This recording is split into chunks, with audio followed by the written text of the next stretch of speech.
Les doy la bienvenida a esta nueva serie de videos en donde vamos a considerar los delitos de omisión. En esta primera oportunidad hablaremos de la cuestión introductoria y haremos la clasificación en delitos de omisión propios e impropios. Sobre el tema, Enrique Bacigalupo señala que el derecho penal distingue los tipos penales según que se expresen en forma de una infracción a una prohibición de hacer, los delitos comisivos, o en forma de desobediencia a un mandato de acción.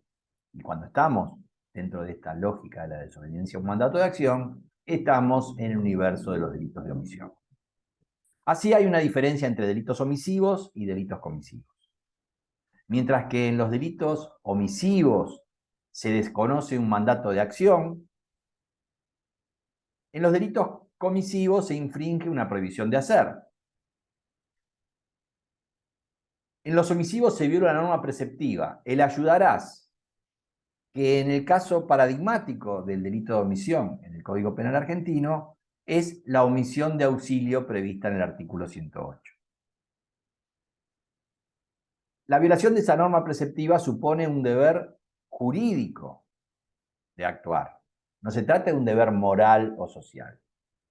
Mientras que eso sucede con la norma preceptiva en los delitos omisivos, lo que se viola en los delitos comisivos es una norma prohibitiva. El no matarás del caso paradigmático que es el homicidio. La cuestión es que la idea de violación de la norma preceptiva cuaja muy bien en los delitos de omisión propios que vamos a considerar en este video, pero no parece que cuaje tan bien en los delitos de omisión impropia. Y eso es así porque esos delitos de omisión impropios, también llamados comisión por omisión, lo que hacen es que tipos comisivos puedan ser cometidos de manera omisiva aun cuando no esté expresamente previsto en la norma. El caso de manual que expresa estos delitos de comisión por omisión es el caso de la madre que no alimenta al lactante y ese lactante muere por inanición. Allí, para parte de la doctrina y la jurisprudencia, a la madre hay que imputarle un homicidio por omisión, por comisión por omisión. Claro que en el Código Penal argentino aparece una norma que pone en crisis esta posibilidad, que es el artículo 106, que prevé el delito del abandono de persona que cuando se produce la muerte es agravado. Aquí entonces tenemos esta disputa entre la doctrina y jurisprudencia, si en el caso de la madre que no da de comer a su hijo y muere por inanición, estamos ante un homicidio, que además será un homicidio calificado por el vínculo, o estamos ante un abandono de persona seguida de muerte. La cuestión es que más allá de estas distinciones entre delitos omisivos y comisivos, sí aparece algún parámetro de igualdad. En el fondo, bueno, son conductas disvaliosas. Lo que buscan ambas es evitar la lesión o la puesta en peligro de un bien jurídico. Claro que puede haber diferencias, como también las puede haber dentro de las distintas formas de comisión del mismo delito, que en todo caso deberán resolverse en la graduación judicial de la pena. Marcando estas similitudes entre estos dos tipos de delitos, Edgardo Dona va a señalar que tanto en la acción como en la omisión, lo que decide es la voluntad del sujeto. En los delitos comisivos elige actuar cuando no debe, y en los omisivos elige no actuar cuando debe. Para Dona, esa voluntad en ambos tipos de delitos le genera dominio de la causalidad. En los delitos comisivos, de manera directa, domina la causalidad, mientras que en los omisivos lo hace a través de dejar que el curso causal prosiga. Para Dona, en los delitos omisivos, la imputación es al sujeto libre que decide no hacer. Yendo a la clasificación de los delitos omisivos, en primer lugar tenemos una clasificación en la que no nos vamos a detener, que es la posibilidad de que haya omisiones dolosas y omisiones culposas. En donde vamos a hacer foco es en esta otra clasificación que ya adelanté, que son las omisiones propias e impropias. Las propias también se denominan omisión pura o simple, y en ellas basta con desobedecer el mandato de acción. No se requiere ninguna otra exigencia. En cambio, en los delitos impropios, también llamados de comisión por omisión o también omisión calificada, la cuestión es diferente, porque no solo se debe desobedecer un mandato de acción, sino que quien tiene que desobedecer el mandato de acción no es cualquier sujeto, es un autor en especial situación, lo que se denomina posición de garante, que ese autor en especial situación efectivamente inflige un mandato de acción, pero en ese mandato de acción tenía que evitar el resultado. Y además, una característica controversial de este tipo de delitos de omisión impropia es que no están tipificados expresamente. Eso es una diferencia fundamental con los delitos de omisión propia, que siempre están tipificados. Así aparecen estas características diferenciales de los delitos de omisión impropios, que exigen posición de garante, evitar el resultado y no están tipificados. Y al no estar tipificados aparece un serio problema porque aparece la posibilidad bastante cierta de colisión con el principio de legalidad. En nulo un crimen, nula pena sine lege. Respecto de los delitos de omisión, ya Belling diferenciaba entre la omisión pura y los delitos de comisión por omisión. Él decía que había casos típicos que solo podían cometerse a través de un no hacer, simplemente la desobediencia a un mandato de acción. Esos eran los casos de omisión pura. Y había otros, los de comisión por omisión, en los que se partía de un delito de comisión de resultado, o sea, un delito activo, que igualmente podía ser perpetrado, cometido mediante una simple omisión. Una omisión a un mandato de hacer. Claro, con las características que recién mencionamos, como fue elaborándose en doctrina. Es el finalismo quien establece como diferenciación entre la omisión propia e impropia que estén o no estén sancionados por ley, esto es que estén o no estén tipificados. Y cuando no están tipificados, se trata de delitos de omisión impropia. Esos delitos de omisión impropia tienen este problema de violación al principio de legalidad y en ellos los mandatos de acción de los delitos de omisión impropia se deducen de los tipos comisivos y no es para cualquier autor, sino para un círculo restringido de autores, merced al deber de garante. Esta es la posición de Belzec, Maurach, Gosselin y Sif. Y la historia es que aquí ya aparecen dos de los requisitos que hemos dado para caracterizar a los delitos de omisión impropia. El número 3, esto es no estar tipificados expresamente, y la posición de garante. Ahora, Belzec distinguía tres clases dentro de la omisión. En primer lugar, el primer grupo estaba comprendido por disposiciones que imponen pena solo a la infracción de un deber de actuar. Simplemente con la desobediencia al mandato de acción se configura el delito y esos son casos de omisión propia, tipificados. El caso paradigmático es la omisión de auxilio, como mencioné, norma que establece en nuestro Código Penal que el que encuentre perdido o desamparado a un menor de 10 años o a una persona herida o inválida o amenazada de un peligro cualquiera y omitiere prestarle el auxilio necesario o cuando puede estar en condiciones de hacerlo sin riesgo personal o en su caso no diere aviso inmediatamente a la autoridad, configura este delito. Aquí, como vemos, con solamente no omitir prestar el auxilio o no avisar a la autoridad, se configura el delito y este delito no requiere ninguna condición especial de autor. Cualquier persona que se encuentre ante esa situación es autor de este delito. Por supuesto que hay otros delitos de omisión propias en nuestro código como por ejemplo el artículo 250, que es omisión o retardo de auxilio del funcionario público. Esa norma lo que establece es que un jefe o un agente de la fuerza pública, con lo cual no es cualquier autor, es un delito especial de autor, que rehúse, omita, sin causa justificada, la prestación de auxilio que legalmente le es requerida por la autoridad civil competente, comete este delito. Con la simple omisión de la acción debida, que es cumplir la orden impartida.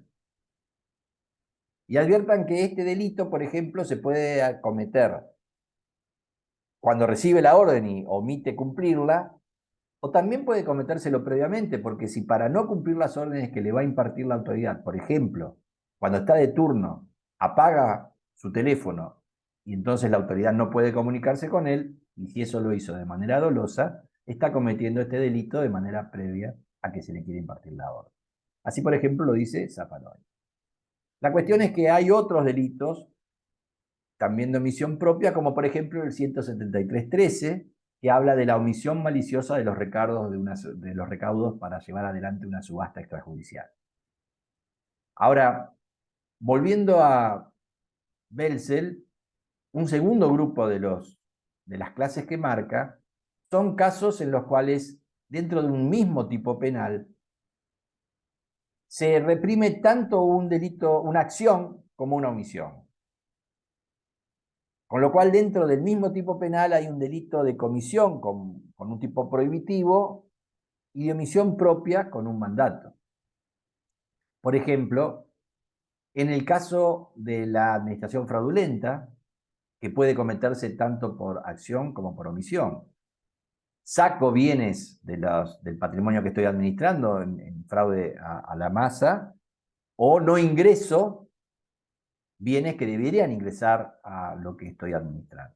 Lo mismo pasa con el falso testimonio, donde puedo mentir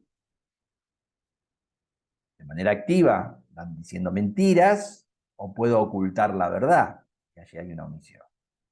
El último grupo que señala Belzel justamente son los delitos de omisión impropia.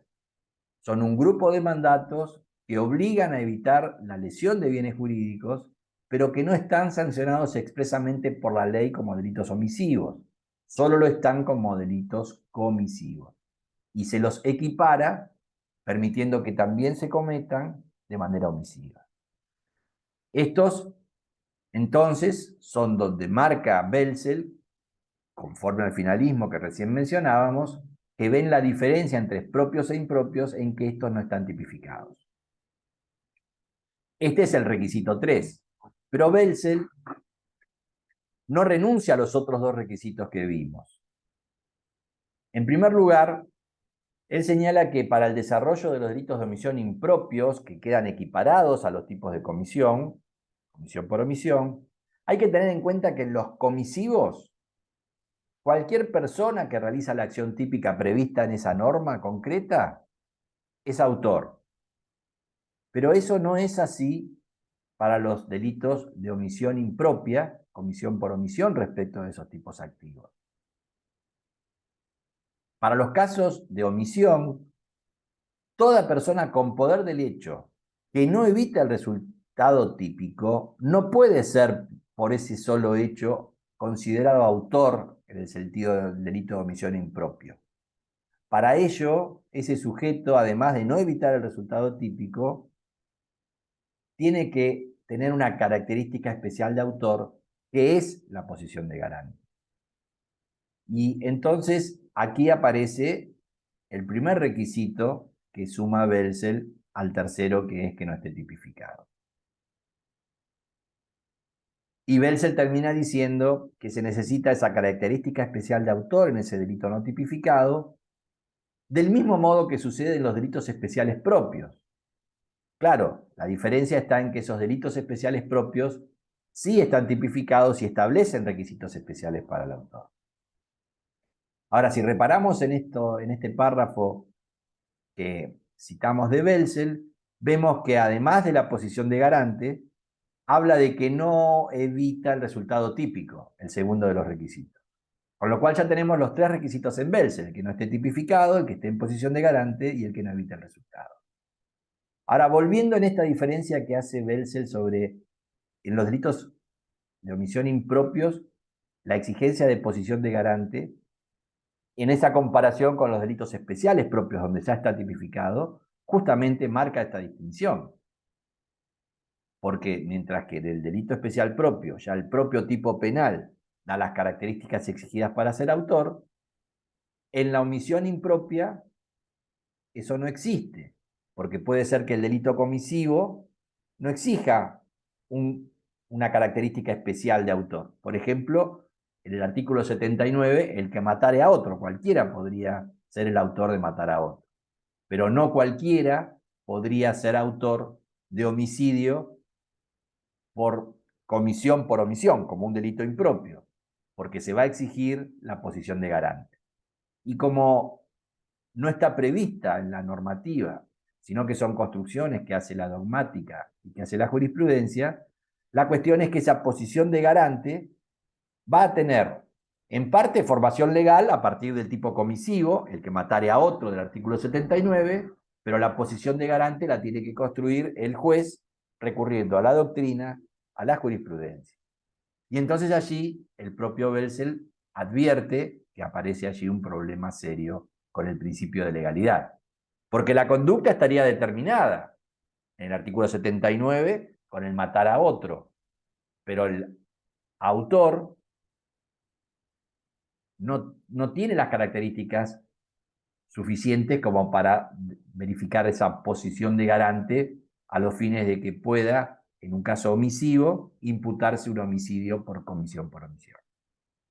Este mismo problema advierte Strattenberg, y lo que aparece aquí es un serio problema de inseguridad jurídica vinculado justamente con el principio de legalidad en ningún crimen, la pena sin el eje, que exige no solo ley escrita, sino también ley cierta.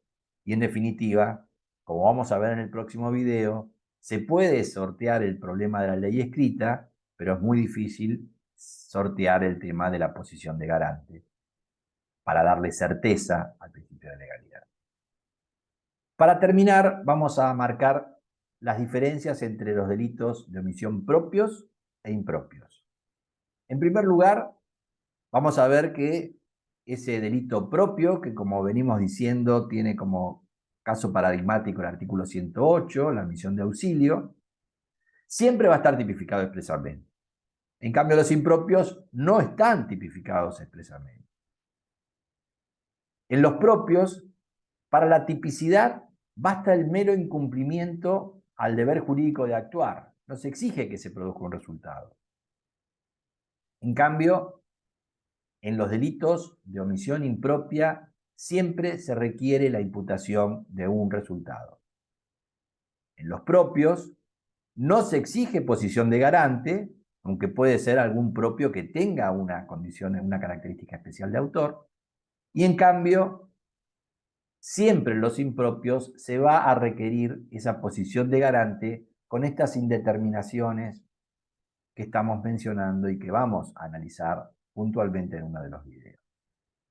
En los delitos propios puede ser autor indiferenciado, como justamente en la omisión de auxilio del 108, pero en cambio, como se exige posición de garante, siempre va a ser un autor calificado en los delitos impropios. En definitiva, en los propios, la estructura omisiva no se corresponde con una activa, simplemente se desobedece un mandato de acción y con eso queda configurado el delito. En el 108, omitiendo el auxilio que puedo prestar sin riesgo personal o no avisando a la autoridad. Y aclaro que en esa norma la primera obligación es prestar el auxilio. Solo si no puedo prestarlo porque correría riesgo personal, debo, como mandato de acción subsidiario, dar aviso a la autoridad. Ahora, en los impropios, la estructura omisiva se corresponde con una activa. Por eso es omisión por omisión. Cometo el delito omitiendo. Y ahí aparece, por supuesto, el grave problema de la posible o real violación al principio de legalidad, al crimen del eje, y es el tema que vamos a ver en el video que sigue. Por lo pronto aquí tenemos en los impropios los 3 requisitos característicos. Requiere siempre posición de garante, que va a definir en sus perfiles reales la doctrina y la jurisprudencia. Siempre requiere evitar el resultado y son delitos que no están tipificados expresamente, sino que usan la fórmula del delito activo para dárselos por configurados. Hasta aquí hemos llegado con este video. Los espero en el próximo. Muchas gracias.